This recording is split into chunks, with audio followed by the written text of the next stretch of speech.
তো আজকে ভয় পেও না চ্যানেলে আরও একটি ভূতের গল্প নিয়ে আমরা চলে এসেছি। আর আজকে আমরা রয়েছি একটা অনেক বছরের পুরনো ব্রিটিশ হেরিটেজ বাংলোতে। আর এইখানে বসে রাত্রির বাজে এখন কটা, 12টা। এখন আমরা ভূতের গল্প শুনবো। তো চলো ভিডিওটা শুরু করা যাক। তো বাবান, আচ্ছা তোমার কাছ থেকে তোমার একটা ছোটোবেলার বা কলেজ লাইফের ওই বয়সের একটা ভূতের এক্সপিরিয়েন্স হয়েছিল, একটা হরর এক্সপিরিয়েন্স, সেটা আজকে তুমি আমার সাথে এবং আমাদের ভয় পেও না চ্যানেলের দর্শকদের সাথে শেয়ার করো। তুমি লাগিয়ে নাও তাহলে।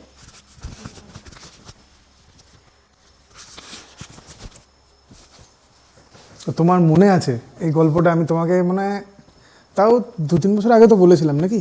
আমার মনে নেই। তুমি এখন হঠাৎ করে বলাতে আমার মনে পড়লো, হালকা হালকা মনে পড়ছে। যাই হোক, আমি কিছুটা তোমার সঙ্গে বা এই চ্যানেলে শেয়ার করছি।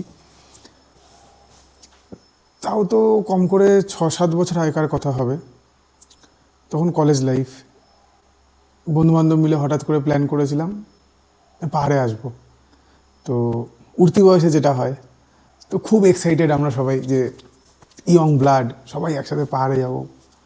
এবং 2-3 জন তো মা বাবাকে না জানিয়ে গেছিলো, কারণ তাদের বাড়ি থেকে ছাড়বে না। ঠিক আছে, প্ল্যান ট্যান করে ঠিক এর বাড়িতে থাকা হবে, ওর বাড়িতে থাকা হবে, এইসব বলে টোলে সবাই ম্যানেজ করে আমরা গেছি। তো গেছিলাম দার্জিলিং। এখন অন্য জায়গা তো চিনতাম না, দার্জিলিংটাই চিনি। তার মধ্যে সবচেয়ে বড় কথা হলো, আমাদের তখন পকেটে ফান্ড শর্ট, কেউ তো চাকরি করি না। তো যা পকেট মানি আছে সেগুলো জমি টমিয়ে সবাই একটা প্ল্যান করা হলো, চল ভাই গিয়ে দেখা যাবে। তো এনজেপিতে নেমে তো ঠিক গাড়ি টাড়ি ভাড়া টাড়া করে আমরা দার্জিলিং পৌঁছালাম। তো পৌঁছে এবার হোটেল খুঁজতে হবে, হোটেল তো ঠিক করা নেই। তো সবাই মিলে খুঁজে খুঁজে তাও 1 ঘন্টার ওপরে লেগে গেছিলো আমাদের হোটেল খুঁজতে। তো মেন যে স্ট্রিম জায়গাটা, পজ জায়গাটা, সেখান থেকে কিছুটা দূরে, প্রায় 10 মিনিটের কাছাকাছি হেঁটে যেতে হবে। তো যেহেতু পকেট ফান্ডিংয়ের ব্যাপার আছে, তো একটু শর্ট ফান্ডিংয়ে আমরা ঠিকঠাক রুম পেয়েছিলাম। তো আমরা 7 জন মতো মনে হয় ছিলাম। তো একটা ডবল বেডরুম নিয়েছিলাম, একটা 4 বেডরুম। হ্যাঁ, একটা 4 বেডরুম, একটা ডবল বেডরুম। তো ডবল বেডের রুম। তো 3 জন চলে গেছিলো ডবল বেডের রুমে, আর 4 জন আমরা ছিলাম 4 বেডের। তো সারাদিন যাতায়াত হয়েছে, জার্নি হয়েছে, কিন্তু ইয়ং ব্লাড তো ফট করে ঘুম আসে না। আর সবাই মিলে খাওয়া দাওয়া করে, বাইরে গিয়ে খাওয়া দাওয়া করে এসে তারপরে ওই হাসাহাসি গল্প ইয়ার্কি ঠাট্টা করতে করতে 1-1:30 বেজে গেছে। ঘড়ির দিকে খেয়ালও ছিল না। ওই জন্য শুতে হয়, ভাই কালকে বেরোনো আছে, তাড়াতাড়ি ঘুমা। তো আমরা শুয়ে পড়েছি। তো 4 বেডের রুমে আমরা ছিলাম, আর 3 বেডের যারা, ওরা গিয়ে ওই রুমে শুয়ে পড়েছে। শুয়ে পড়েছি, ঘুমিয়ে মনে হয় পড়েছিলাম একবার, মনে পড়ছে না। আমাদের রুমটা যেটা ছিল না, 4 বেডের রুমটা, ওটা কীরকম একটা বিল্ডিংয়ের ওটা এন্ড রুম ছিল। তো ওর সাইড দিয়ে একটা ব্যালকনির মতো ছিল। তো আমরা সেদিকটা অতটা দেখিনি, দরজার মতো ছিল, ঠিক আছে, খোলা, শোয়ার সময় খুলে দিয়েছি, হাওয়া টাওয়া আসবে। একটু গরমের সময় ছিল, ওই কারণেই দরজাটা খুলেছিল। তো শুয়ে পড়েছি, টাইমটা ঠিক মনে করতে ঘুমিয়ে মনে হয় পড়েছিলাম। হঠাৎ ফিল হচ্ছে যে ঘরের মধ্যে সবাই ঘুমিয়ে রয়েছি, এটাই তো জানি আমরা, মনে হচ্ছে ঘরের মধ্যে কেউ হাঁটছে। আমার তো ডিপ ঘুম। আমার পাশে শুয়েছিল সৌরভ। হ্যাঁ, ও আমাকে ধাক্কা মারে, যে প্রীতম কী হয়েছে? ঘুমের মধ্যে বলে, এই ঘরটার মধ্যে না কেউ হাঁটছে। আচ্ছা শুয়ে পড়, ঘরের মধ্যে কে হাঁটবে, সব ঘুমাচ্ছি আমরা, হাঁটবে কে? এবার আমি বলে শুয়ে পড়েছি। কিছুক্ষণ পর আমাকে অনেকে তারপর আমার পাশ থেকে ধাক্কা মারছে। কী হলো? বলে ভাই উঠ। কী হয়েছে? দেখি সব লাইট জ্বালিয়ে সৌরভ দেখি ওখানে দাঁড়িয়ে আছে। কী করছিস ভাই মাঝরাতে, কী হয়েছে রে কি? বলে ভাই ঘরের মধ্যে কেউ হাঁটছিল। তো মহাবিপদ, ঘরের মধ্যে কে হাঁটবে, দরজা বন্ধ। দেখ হচ্ছে, বলে হ্যাঁ দরজা বন্ধ। তো কে হাঁটবে, এদিকে তো কোনো বেরোনো যায়। বলে এই তো ব্যালকনিটা খোলা। ব্যালকনিতে কী হবে? তো ব্যালকনি দরজা বন্ধ করে দে। তো সৌরভ গিয়ে ব্যালকনি দরজা বন্ধ করে দিয়ে শুয়ে পড়েছে। শুয়ে পড়েছি। হঠাৎ করে ব্যালকনির দরজার মধ্যে ধাম ধাম ধাম ধাম আওয়াজ হচ্ছে। আমরা মানে রীতিমতো মানে শকড হয়ে ঘুম থেকে ওঠা বলে না একটা, ওইরকম শকড হয়ে মানে প্রায় মনে হয় 4 জনই একসাথে লাফ দিয়ে উঠেছি, এরকম একটা টাইপের। আমার তো চোখ মানে যেহেতু ডিপ ঘুম, ওটা সৌরভ তো লাফ দিয়ে ধর্মরিয়ে উঠেছিল হয়তো, আমার ঘুমটা ভেঙেছে না, আমার একটু ধাতস্থতে সময় লেগেছে। ওরকম মানে জেগে উঠেছি, আওয়াজে একটা উঠেছি, ওঠার পর দেখছি দরজা আবার আওয়াজ হচ্ছে। মানে কোন দরজা থেকে আওয়াজ আসছে, সঙ্গে সঙ্গে সৌরভ উঠে পড়ে, আমি যাবো না, আমার যা তো উঠে আমি দেখ ওই ওরা হয়তো ডাকছে হয়তো ওই ঘর দিয়ে, দরজা খুলে মানে বেরিয়েছে পাশের রুমটা, করিডোর থাকে, তো গিয়ে দেখছি ওদের দরজা তো বন্ধ। ওরা গিয়ে সৌরভ গিয়ে ওদের ঘরে নক করেছে, বলে মাঝরাত্রিবেলা আর কি মারছিস নাকি, ঘুমাতে দিচ্ছিস না এই সেই। হ্যাঁ, তবে ও বলছে কে ভাই আর কি মারবে, আমরা তো ঘুমিয়ে রয়েছি, তো কী বলছিস। ইন দ্য মিন টাইম আমরা তখন ঘরে, ঠিক আছে, আবার হঠাৎ করে ওই ব্যালকনির দরজার মধ্যে আওয়াজ। এবার আমাদের সত্যি কথা বলতে গেলে ফেটে গেছে আমাদের রীতিমতো, মানে আমি যে ভাই এটা কী হচ্ছে, আর মানে ভাই থাকবো না, আমি হোটেলে থাকবো না, অনেকে শুরু করতে এখনই বেরো, এখনই রুম থেকে। আমরা কী হয়েছে সেটা তো দেখতে হবে, যে কেন এরকম ইয়ে হচ্ছে। তো বলে কি কেয়ারটেকারকে ডাক, হ্যাঁ এই ইয়েতে ফোন, আমরা ফোন এখন কে ফোন ধরবে, ওখানে রিসেপশানে কে ফোন ধরবে। তা আমার ভাই দাঁড়া, ইয়ে করে লাভ নেই, একটু ওয়েট কর। তা আমার ভাই তার দরজাটা খুলতে হবে। আমি প্রথমে বলেছি দরজাটা খুলতে হবে, সবাই মাথা খারাপ আছে নাকি, দরজা খুলবো। আমরা খুলে তো দেখি কিছু কি আটকে গেছে, কোনো আমার হয়তো কুকুর টুকুর কোনো কিছু ছিল হয়তো ওদিকে, হ্যাঁ হয়তো বেরোতে পারছে না।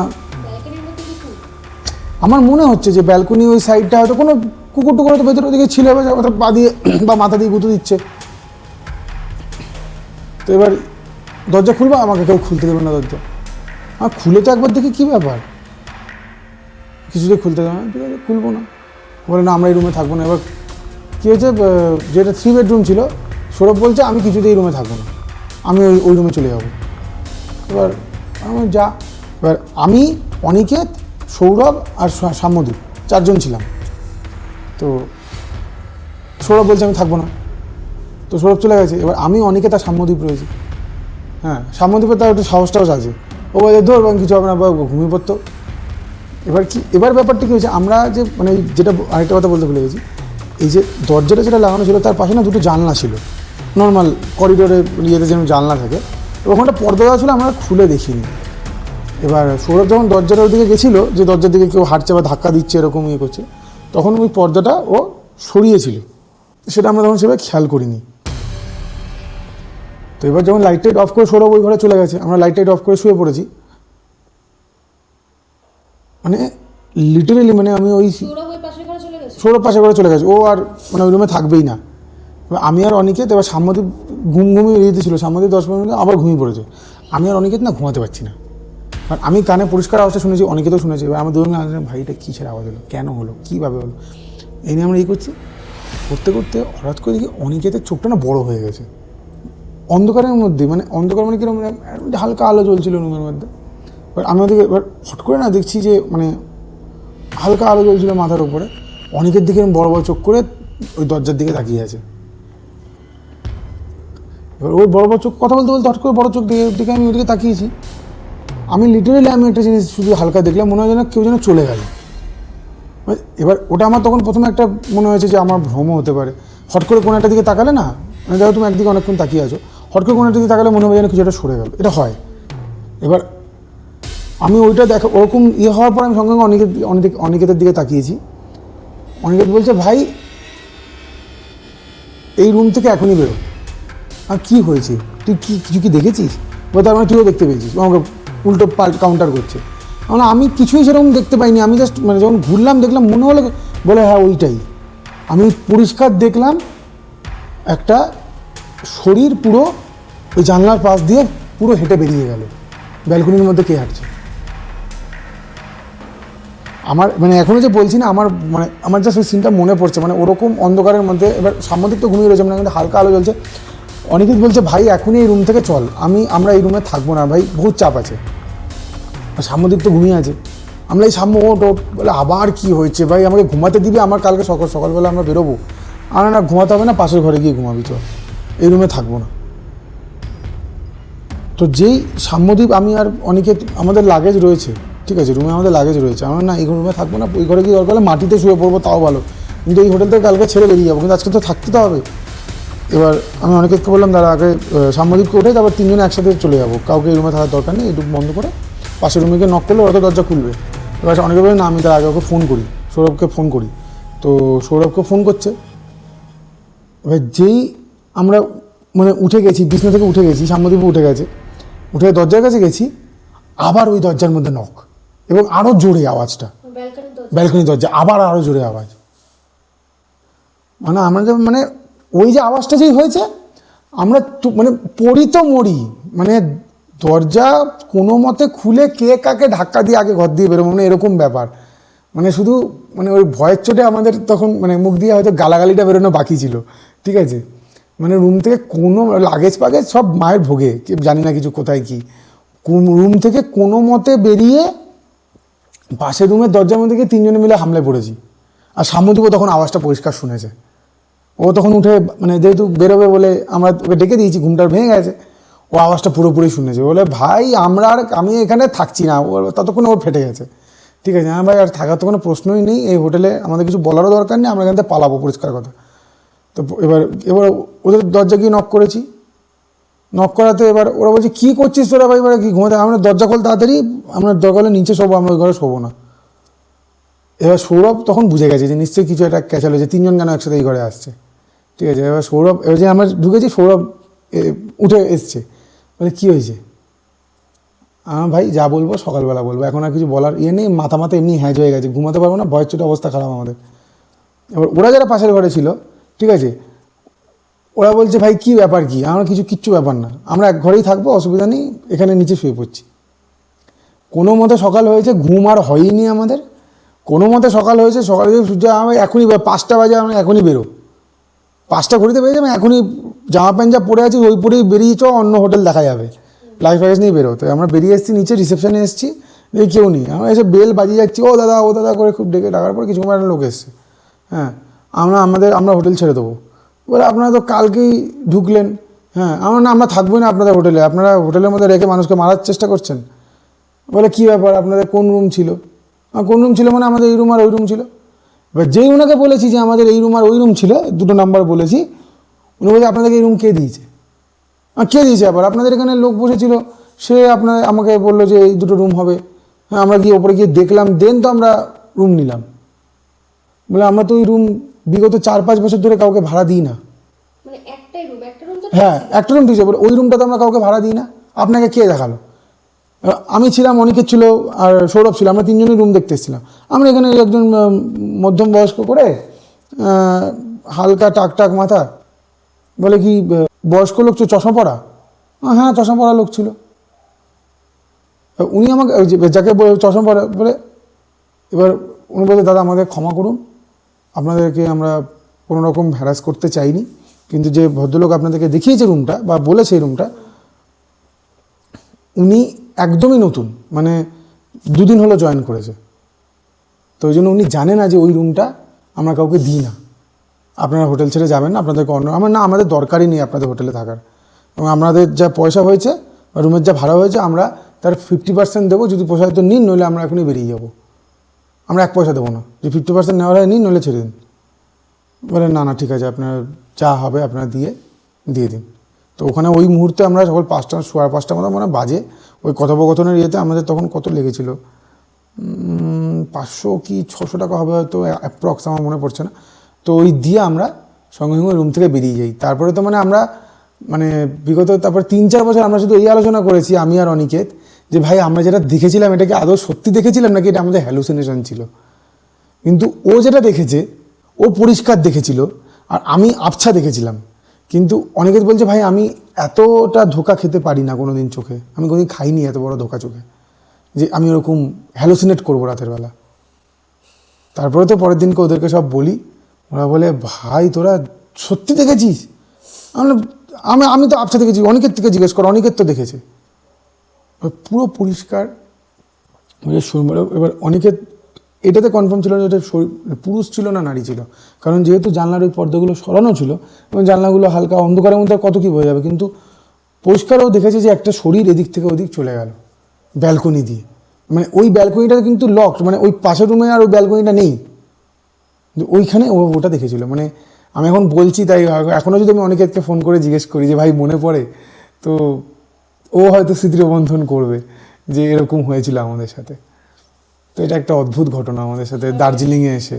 হ্যাঁ, আমরা ওই হোটেল মুখ তো আর কোনোদিন, আমি আজ জীবনে কোনোদিন হবো না। আমার আজও হোটেলটার নামও হয়তো ঠিকভাবে মনে পড়ে না কী ছিল, মানে এক রাতের ব্যাপার ছিল, হোটেলটার নামও মনে পড়ে না। তারপরে কতবার দার্জিলিং গেছি, কিন্তু না, মানে এখন হঠাৎ করে তুমি বললে বলে আমার মনে পড়লো, তো এটা একটা আলাদাই এক্সপিরিয়েন্স। বাবা, আমার তো এমনিতেই এখানে খুব একটু রাত হলে একটু ভয় ভয় করছে, আর এই গল্পটা শুনে না আমি বারবার করে শুধু পেছনের দিকে তাকাচ্ছি যে আমার পেছন দিকে কিছু হচ্ছে না তো।